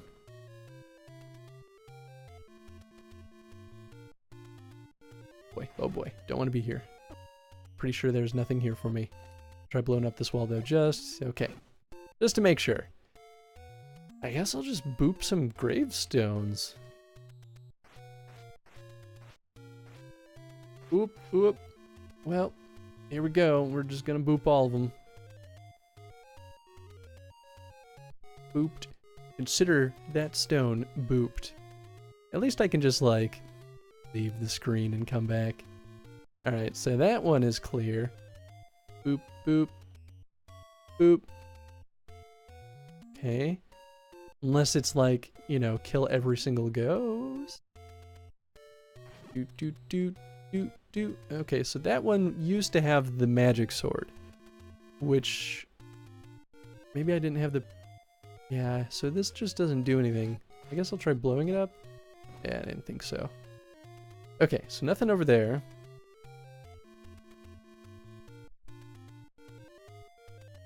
Boop, boop, boop, boop, boop, boop. I don't need to leave. I can fight all of them. Oop. Oh, hey! I guess there are master ghosts, too. I did not realize that was a thing. Boop, boop. Boop. This was where the heart was. Boop, boop. Okay. Boop, boop. Boop, boop. Boop, boop. So is the master maybe just the first ghost? Oh, wow. Oh, that's not bad.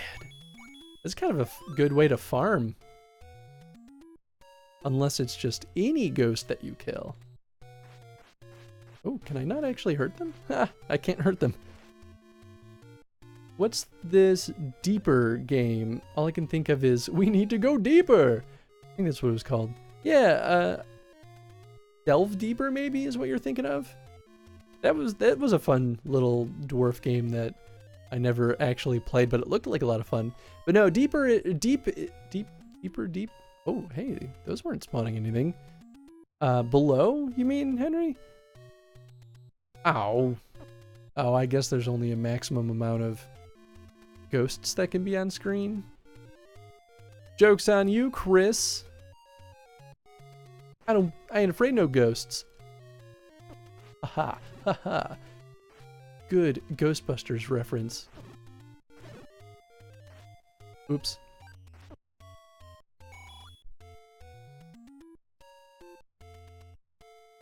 Although it'd be real mean if one of these actually was still like a dungeon and you just had to kill the ghost. What happens if I... Oh, I just can't hurt them. Oh, okay, so they just keep spawning ghosts. Never mind then.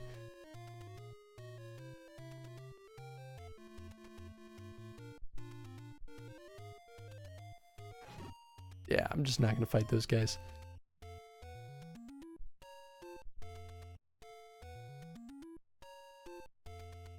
I guess up there could be a good spot for a hidden door. Let's see. Nope. My kingdom for more bombs. Oh, hey, I do have the boomerang though. Oh, I have no idea how you did not hurt me. But I won't question it.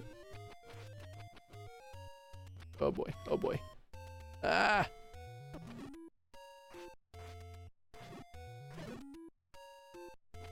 You're so fast! Okay.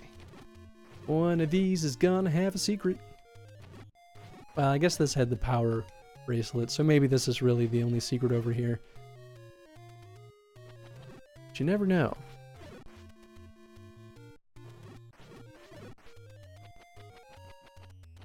Okay, well, nothing. Now to hit the upstairs. It is kind of crazy how much more difficult it is to find the dungeons in second quest. I mean, like, it's kind of fun in that sense. Like, they did a really good job hiding them.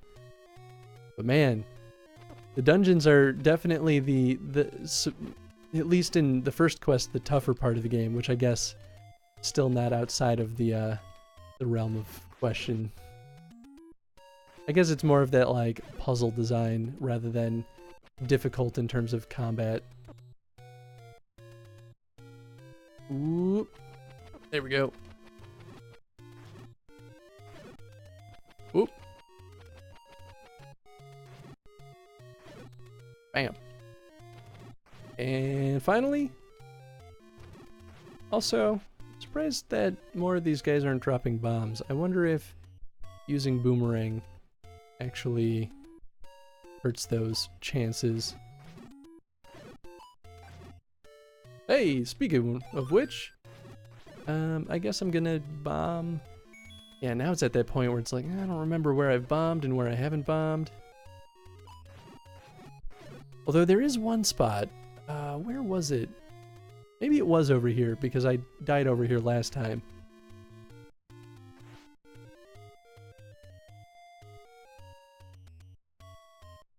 A little closer.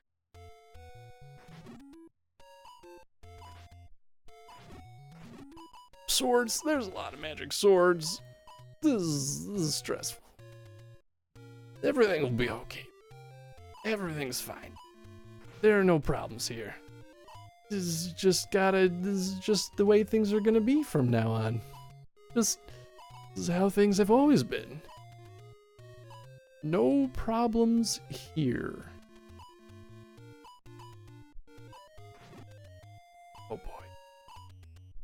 Oh. Oh no. Oh no. Ah, I should have seen that one coming. No, I was right. Game is called We Need to Go Deeper. Quirky multiplayer 2D game where you're controlling a submarine. Kind of has a Monty Python vibe. That's kind of fun. I'm into that. I don't think I heard of that one. I guess time to burn more bushes. I think there was one on this cell that might contain a dungeon. Hopefully. Just gonna do the back and forth for a little bit. Or at least, this did have a secret room before. More of a matter of, like, is that secret room a dungeon now? Who knows? Probably a few of you.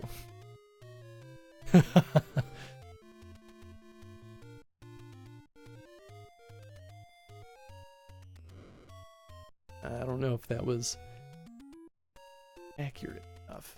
I feel like it was probably fine. Famous last words, though.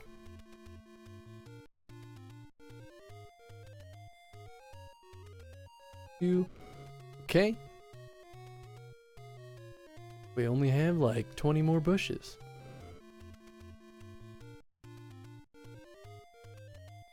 Man, it is kind of fun though.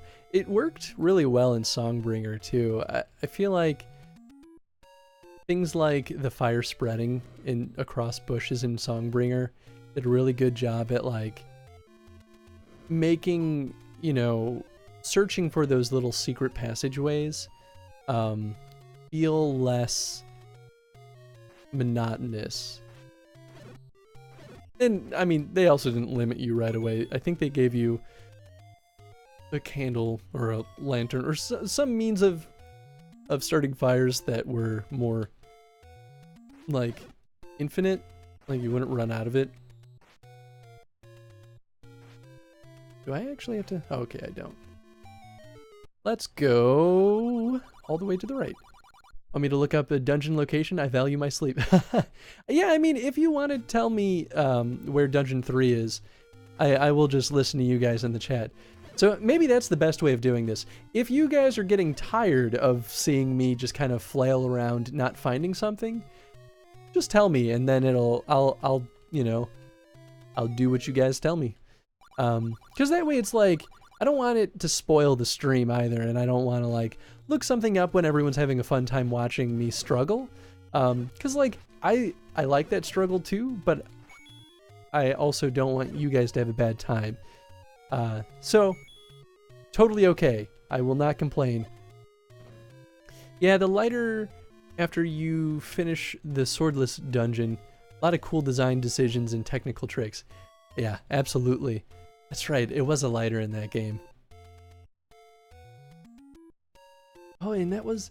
Swordless Dungeon was cool too. I actually really liked that. Yeah, that whole game... Oops, I wasted a bomb. I thought I was using my candle. Good job, Chris.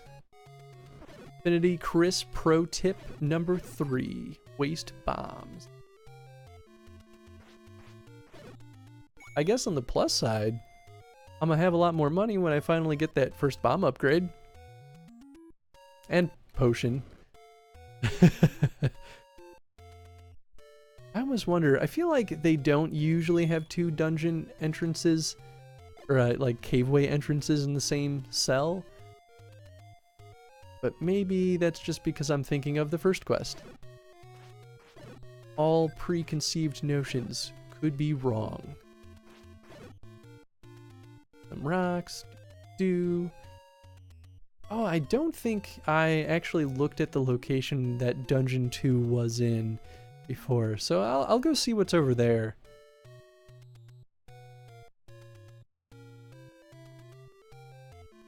Yeah, once I get the ladder, I feel like exploration will be a little bit quicker.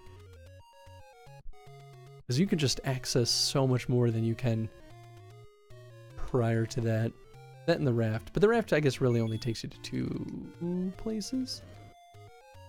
I feel like I burn that bush every single time I come over here. Hey. Okay, so I think I'm already going the wrong way. We're gonna go back down. And we're gonna burn that bush. And we'll burn that bush. Yeah? Yeah? Whenever they put them in the middle of those bush fields or tree fields, that's where they really get you, because it's like, ah, you really have to burn every single bush in order to find this. It'd be really funny. You know what? Maybe I should go back to that pond that you normally use the recorder to reveal Dungeon 7. I should go back there and just burn the bushes over there. It would be really funny to hide a dungeon over there and have it just like be opened through a different criteria.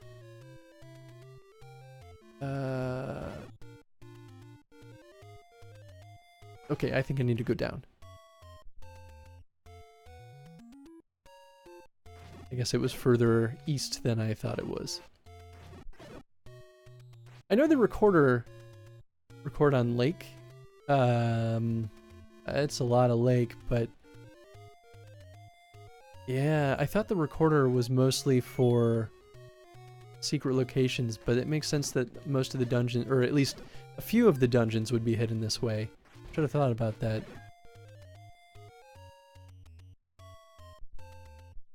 Okay, what's over here? Oh, duh. Oh, is this is totally a different layout. Because that was normally where Dungeon 2 was, if I'm remembering right. Okay, well I'm gonna go to the lake and I'll just use the recorder in a bunch of spots. I don't know if the little tornado appears. I think the tornado doesn't appear if you do discover a secret location.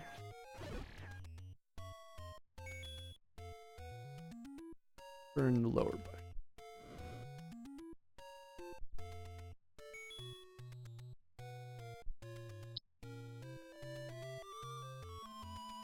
Yeah, I guess it's really not tough to just like go to a bunch of cells and hit the recorder. So once you realize that that's a good way of finding secrets, you just kind of keep at it.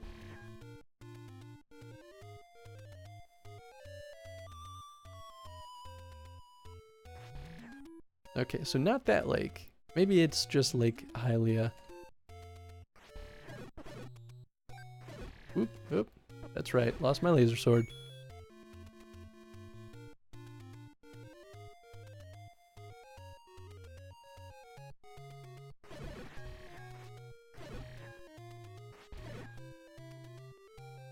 Right, I just need to go further north. Okay. Easy. I read Dungeon 3 is northeast, so you gotta use the recorder on the lake. Sorry, on your smartphone?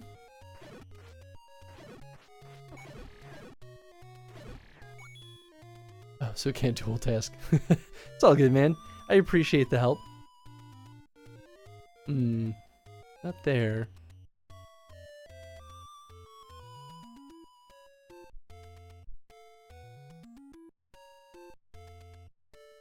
Unless it's like...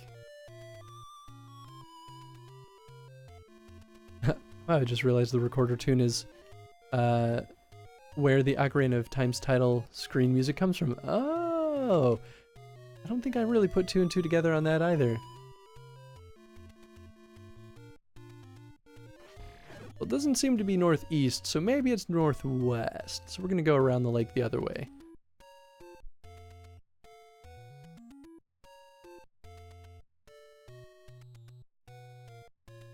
Oh, Dungeon 3 is northeast. Recorder on the lake. Oh, so you're saying, okay, so it's not Lake Hylia, it's just some other lake in that region. That would make a little bit more sense. I feel like putting Dungeon 3 so close to Dungeon 1 would be a little close. Oh, did I go in there? I don't think so. Probably just money. Oh, is it potion? Potions, okay.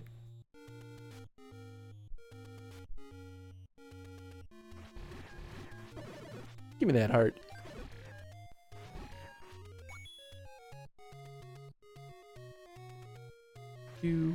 Also, I think I figured out some of the logic with respawning enemies.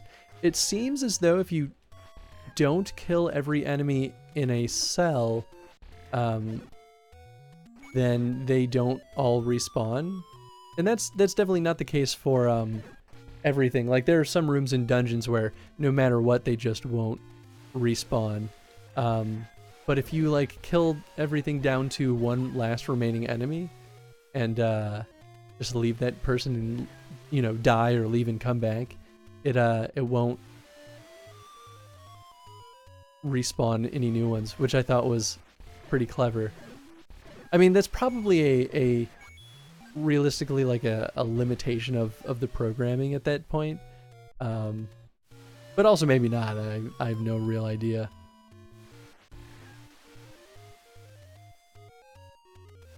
But yeah, that's kind of a fun trick that I realized after playing this a little bit.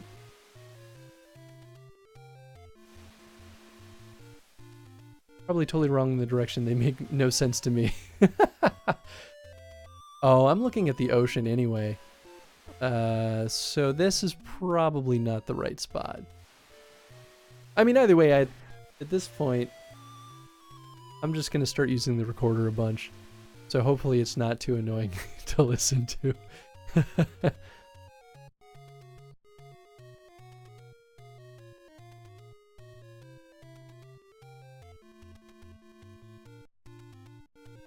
Sure, I'll use it here.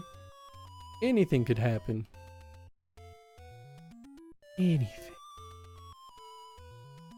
I wouldn't be surprised if it was like northwest and not northeast. Whoop.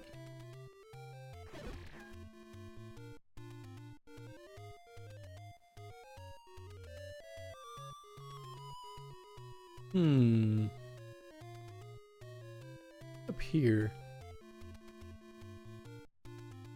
This feels different also.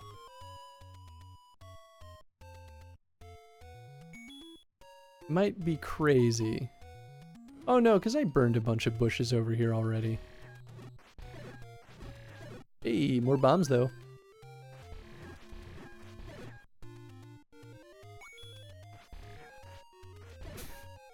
What a time to get that stopwatch though. Oh, I don't think I've been over here, and I feel like there is a thing here. Yeah. Find out. It's a secret to everyone. I guess at least I'm finding a lot of rupees. All 10 of them.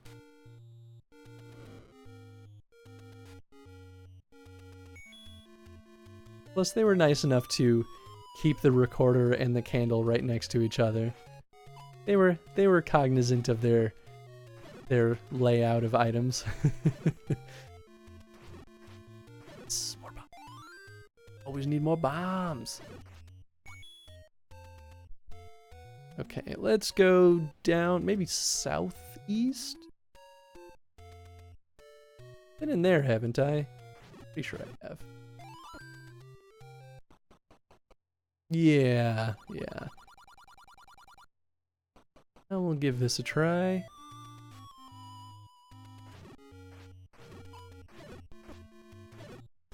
And maybe burn a bush. Oh yeah, because I tried blowing up that flat wall.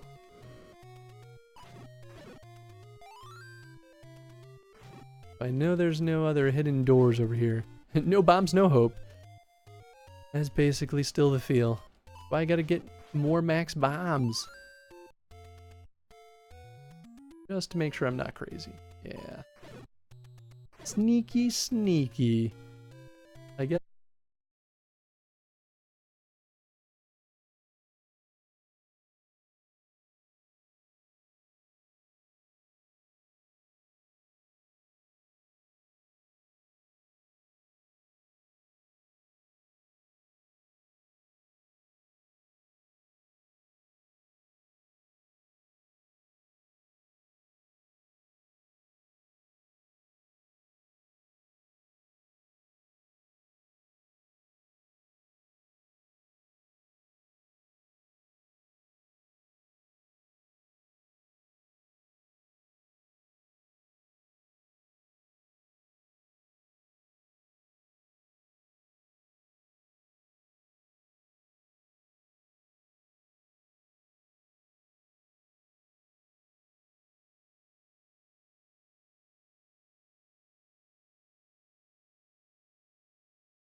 sure if I'm crazy or maybe I just need the bow and arrow at this point. It's a champagne bottle. That's what I was thinking too. I was like, wait, what?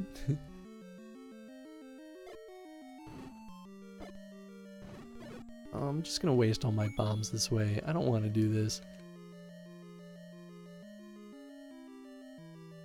Yeah, could I use it? So I used it in this room. Is it just a matter of like... Weird. Maybe if you're hit once, you just can't use it again until you leave the dungeon? I just can't use it. Don't understand. Babies can't drink champagne? I mean, hopefully not.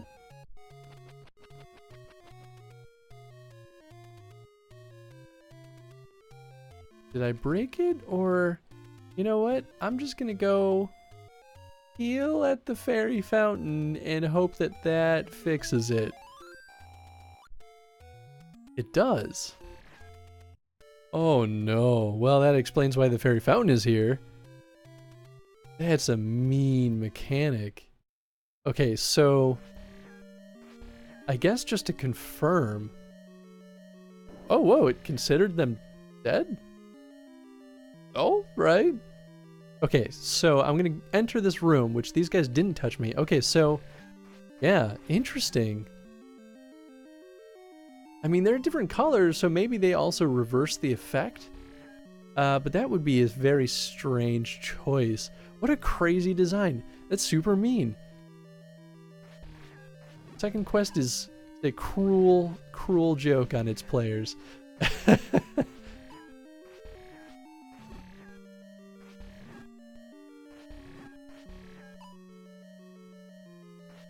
Yeah, gotcha. Whoop, whoop, whoop. Yeah, give me those bombs. I need those. Yaw. Yaw. I'm so glad I got the silver sword. This is so necessary. Oh, there goes my laser swords. He juked me good. Whoop. Oh, he did not turn the way I thought he would. But I will not complain about that. Killing these guys is a pain. There we go, that's one. I may not even have to kill them, but I'm assuming that a key could exist in any room. Hey, I'll take a compass though. Okay, so we don't need to go down. I might want to bomb left. Or push first? Push, then bomb. Words to live by. Oh. Holmes, no. Ah. Nope, nope. Okay, okay. So the blue ones... Oh, yeah, okay, so the blue ones reverse it. I think. Wow. Okay. I'm glad I figured that out so I don't have to leave every single time I get booped by the red ones. What a... I'm kind of into it though, now that I know that that's... Oh boy, how it works. Because that adds a lot more complexity to just like the things you have to pay attention to. In a weird way, it sort of makes the blue ones like good to... Because you can use it to damage boost through attacks.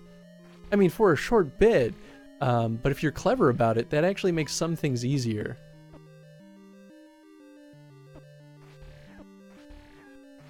Only one blue guy here. Oh, I imagine it's especially a pain, though, if you're in, like, a room that only has red ones, and then you have to go throughout the dungeon and seek... Oh, boy. And then seek out a blue one. Hopefully they don't do that too much, though, if they do. Because it's like, I feel like the assumption is you're definitely gonna get hit. Okay. Okay. We got this. Push then bomb? You would make a terrible birth doctor. Or would I? Huh? Huh? Oh, here we go. Okay. Still got it. Oh. You know, almost never do I get to fight enemies like this while I have the laser swords, so that was kind of nice.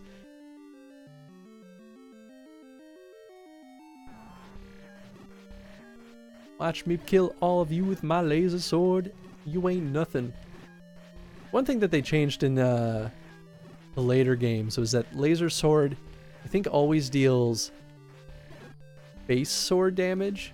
So after you get like the master sword, the laser sword would deal less damage than the actual sword, which kind of sucked sometimes. Because it's like, well, how do you... It's hard to control whether or not you're damaging them with the sword or the laser sword, you know? Gotta be... There we go. Also, now I can't get out. Push! Ooh, hey, it's the book! Okay, so I wonder if the staff was in Dungeon 3 then. Either that, or they're just like, here's what you have to look forward to. We won't give you the magic staff until Dungeon 7. Which would also be kind of funny. Okay. I'm gonna bomb up. I didn't push first, but it didn't matter.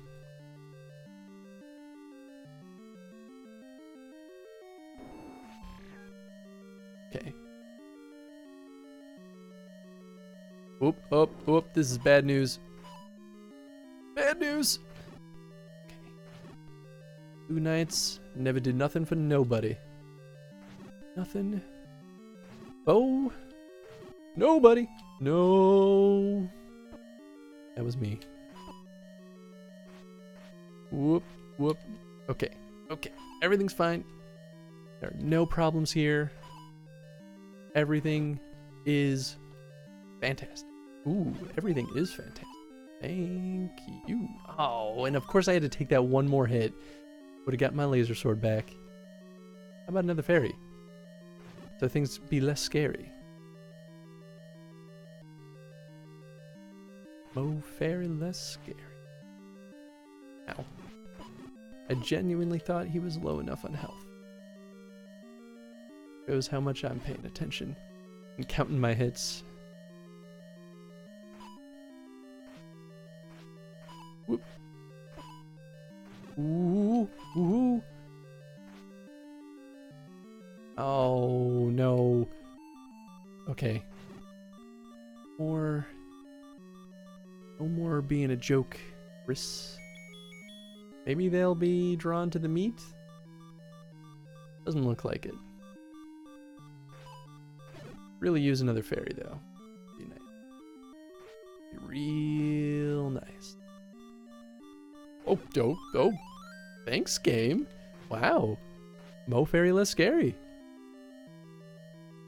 A lot less scary, actually. Yeah, I did it. Man, I'm cutting in and out on your stream. Don't know if that's my Wi-Fi. Let me see what my stream health is. Well, it says stream health is okay. Oh, it's unstable. Or network connected. Okay, I'll be right back. I'm gonna mess with the internet.